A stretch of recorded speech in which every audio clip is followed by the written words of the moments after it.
What's up, man? Yeah, I saw that documentary they did with on A&E about Tupac and all that stuff. And once again, here you go down the merry-go-round, taking you again on another journey. When y'all gonna learn, man? When are y'all going to learn? Listen, when they set out to do what they did as far as to make this documentary, only thing they was missing on this thing is produced by Jimmy Iovine and Interscope and Dr. Dre, because this whole thing is retarded. You got people that's never been seen before in this interview. They got a guy that's in the dark. Yeah, I used to run with Suge. I'm like, man, these people, man, anything for money, man. And I gotta make this reaction video because people keep sending me clips and clips of this crazy show. Stop it, please.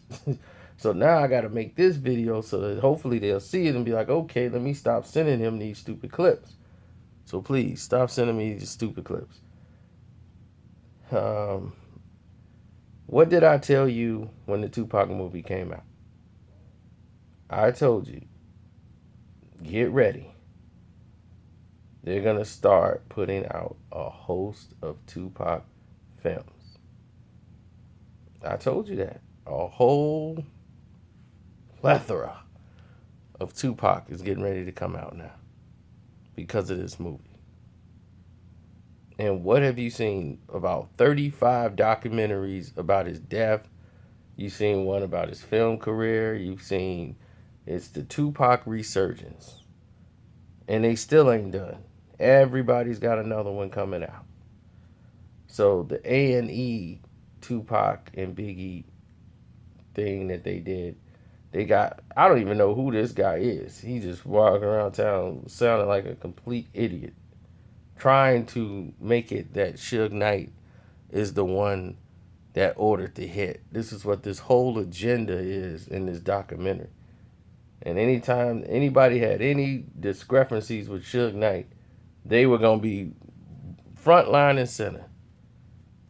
And Jewel, I love Jewel, but what did Jewel really do? I mean, they really didn't put her album out, so she was mad about that, and she's very disgruntled. And her discrepancies with Suge had no bearing on anything to do with the disappearance of Tupac.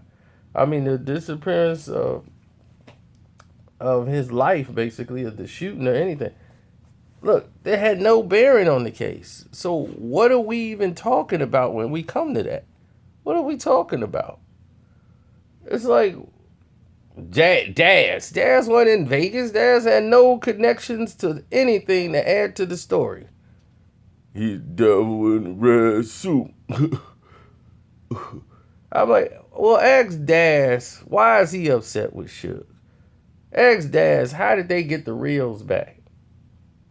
Did your wife or baby mama take the reels that you stole from Death Row? Did she take them back to him? Did that happen? Ask Daz those questions. That's what we want to know. Answer that, Daz. What happened to those Machiavellis and Dillingers?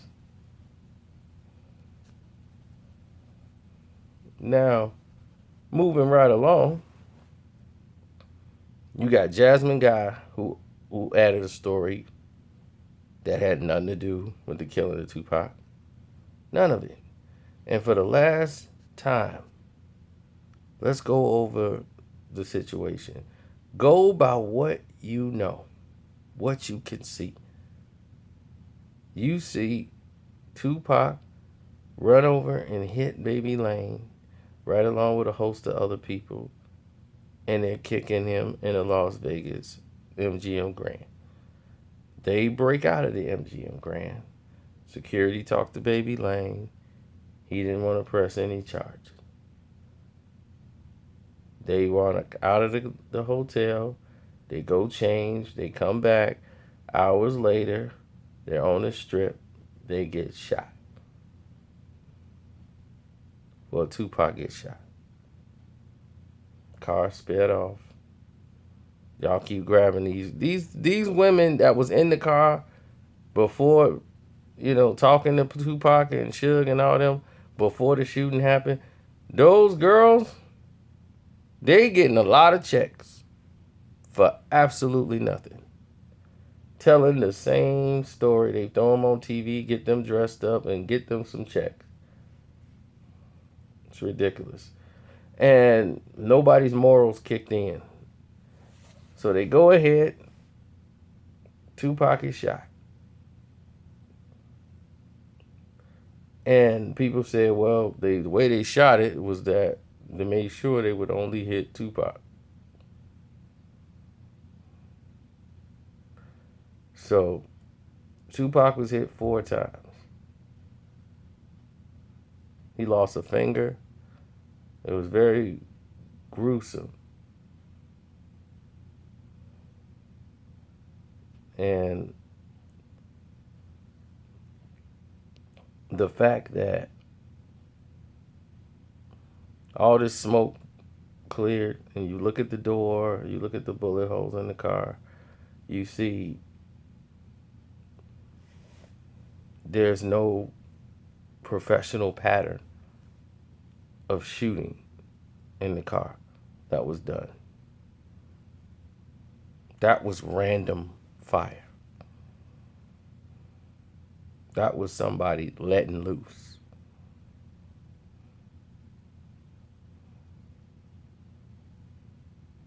By the grace of God, Suge just didn't get hit. Wasn't his time. But the way the bullets went through the car, they didn't have any inkling on stopping or caring where it goes. Nobody's going to put themselves in that situation. Bullets bounce off things. They hit the glass. They can hit the metal and ricochet. And you're not going to put yourself in there with 14 shots being fired. Anybody who believes that, go ahead. But I'm giving you what you could see, not speculation. That's what happened. You saw 14 shots. You see the random shots in the car.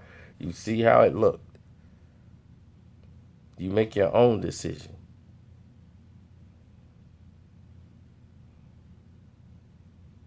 As to who did it and why. You jump somebody and 2 hours later, you get shot down.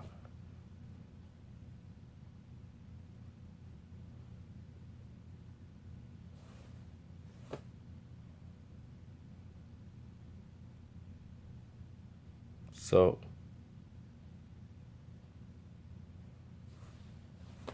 I mean, you could take it how you want to take it. Make your own conspiracy theory out of it. But I'm saying just go off the facts. Now ask yourself, did this man set that up? Then they was like, oh, he wanted to leave the company. Of course, he wanted to leave and do his own thing. But Suge gave him his own thing, so he was okay with not leaving. Suge gave him his own imprint, gave him Machiavelli Records. He was excited about building Machiavelli Records.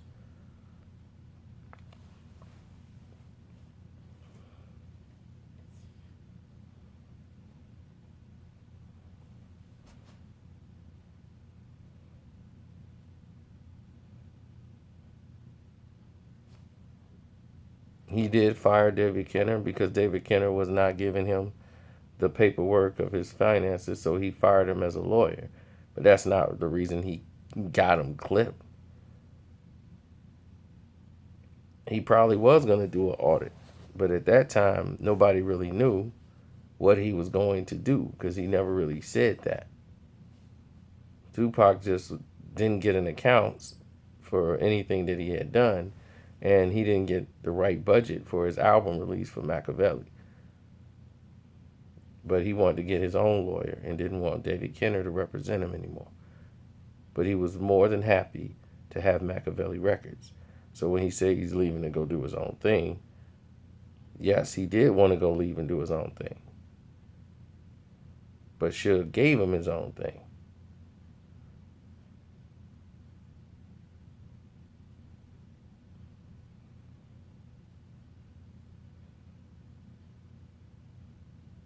And then they was like, well, Tupac is worth more dead than he was alive, so that's why they killed him. Really? Tupac is gone. What did that do for them? Where they at now? Seems like when he died, everything got destroyed. So somebody got rich off of his death. But it wasn't Suge Knight.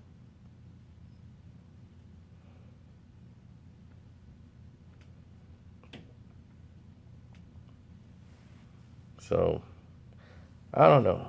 You guys keep watching this stuff and it keeps blinding you. So I'll just let you go and live in your dream world of following behind those storylines that they keep just throwing on the TV screen. But please stop sending them to me. I do not need to see them no more. Because I'm not watching them. I've already seen the thing. It's a waste of my time. I'm out.